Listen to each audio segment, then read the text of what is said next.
Joy Reid echoed something that Trevor Noah said earlier this week. And spoiler alert, Ukraine, Russia, really not the issue. It's not the global economic policy. It's not the fallout. It's not the potential for World War III. It's not the instability. It's not about us fighting wars in which we have no actual vested interest or potentially joining in. We're basically fighting a war. Let's be honest about it. We just haven't dropped bombs yet. No. All of this, according to Joy Reid and Trevor Noah, is about racism, which brings us to this week, insane in the Ukraine.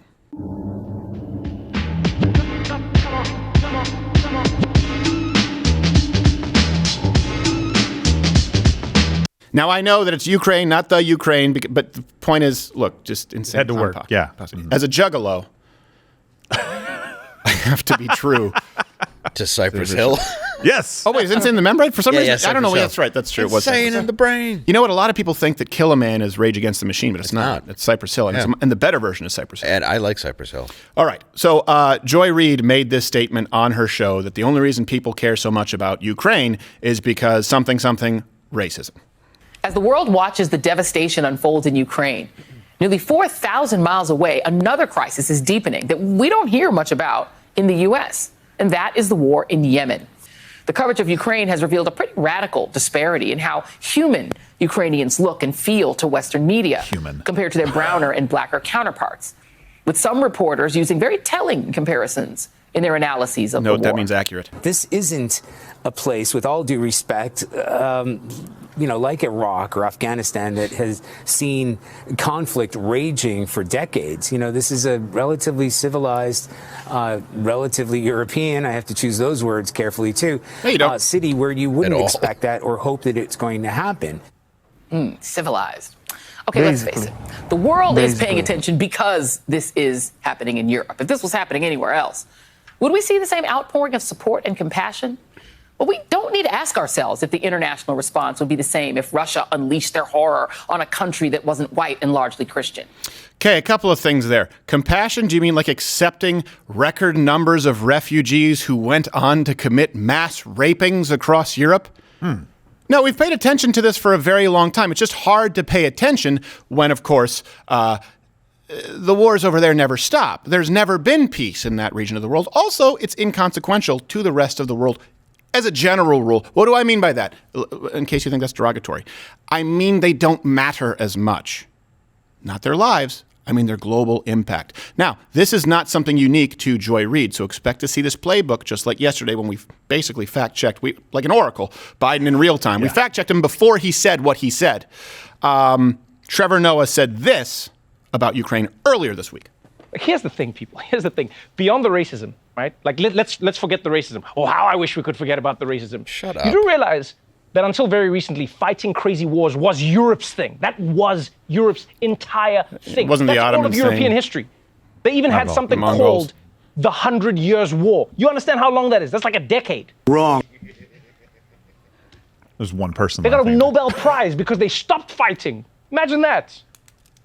Now people are going to be like, oh, to see this in Europe, to see this. Like, I'll tell you now, I don't know about you, but I was shocked to see how many reporters around the world, by the way, seem to think that it's more of a tragedy when white people have to flee their countries. Because I guess what? The darkies were built for it? Nope. Okay, couple things. Wow. First off, I guess there's peace in Africa? You can't find a battle in Africa. You can't find a war going on. Nary a fight to be found in Africa. It's a white people thing. Second, let me be really clear to Joy Reid and Trevor Noah. And you can comment below if you know what I'm about to say.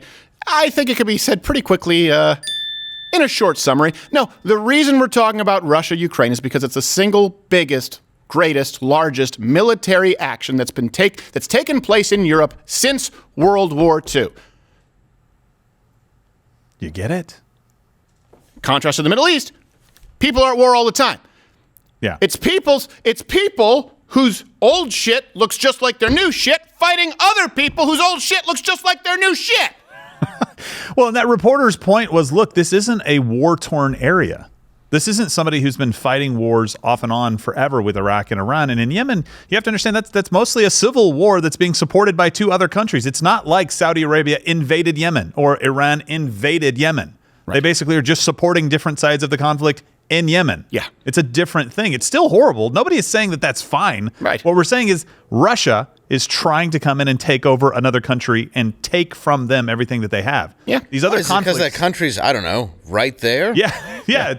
And it's not because they're white. And some of these guys are using, Could be because it's one of our greatest adversaries, really, Ever. in modern history for the United States of America, and the greatest or largest, I don't want to say greatest, I want to be careful, the largest scale military action that has taken place from one country in Europe against another since World War II, just so happens to have been committed by someone who we've had to keep our eye on for a while. Exactly. And what is the dominoes after this is what a lot of people are worried about too. It's like, okay, what's next? If he takes Ukraine, is he going to go and do some other stuff against a NATO country? And now we have to get involved. What happens if Iran, let's say Iran just attacks Yemen and takes it over? Geopolitically, what happens? You're overthinking. Nothing.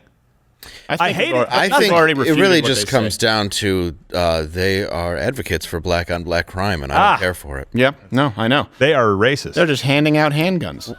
It's literally two of the dumbest statements I've ever heard. And the white guy who's there was like, I don't know how I can say this. It's fairly European. It's like, what does it matter? It's people running from their homes so they don't die. Yeah. And you have a problem that they're white? I'm sorry. Right. No, he was trying. Yeah, he's just trying to say like Yemen is relatively more civil, like maybe European.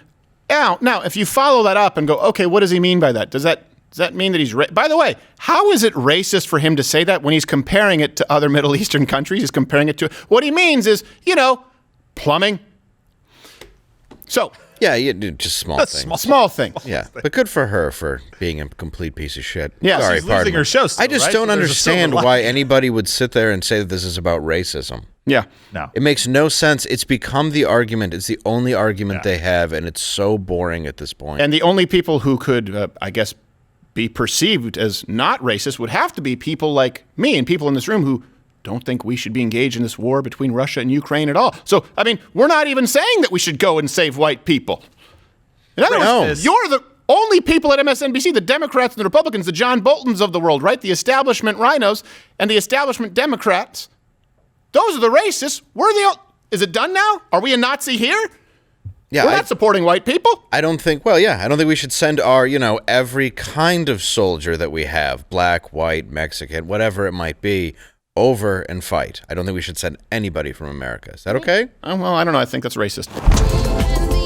Watch Louder with Crowder live, Monday through Thursday, 10 a.m. Eastern.